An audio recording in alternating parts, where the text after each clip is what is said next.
আমার নাম মোহাম্মদ শরীফুল ইসলাম আউয়াল, ঢাকা মহানগর দক্ষিণ শ্রমিক দলের যুগ্ম আহ্বায়ক। আজকে আমরা এই তারুণ্যের 3 দলের যে মহাসমাবেশ, যুবদল, স্বেচ্ছাসেবক দল, ছাত্র দল, এই সমাবেশে আমরা জাতীয় শ্রমিক দল তাদের সাথে একমত ঘোষণা করার জন্য আমরা এসেছি। আমরা একটি কথা বলতে চাই, এই তরুণের এই সমাবেশ থেকে আমরা অতি বিলম্বে জাতীয় নির্বাচন দাবি করছি এবং আমাদের ভারপ্রাপ্ত চেয়ারম্যান, আমাদের লিডার জনাব তারেক রহমান, তিনিও বলেছেন ডিসেম্বরের মধ্যে নির্বাচন দেওয়ার জন্য। আমরা আগামীকাল দেখতে পেলাম উপদেষ্টা মণ্ডলীর মধ্যে অনেকে ডিসেম্বরে নির্বাচন দিতে চায়।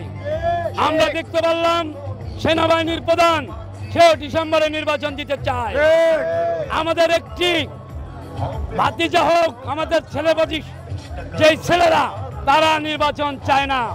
আমরা এই ফ্যাসিস্ট আওয়ামী লীগ সরকারের বিরুদ্ধে 17 বছর রাজপথে ছিলাম, এখনো রাজপথে আছি।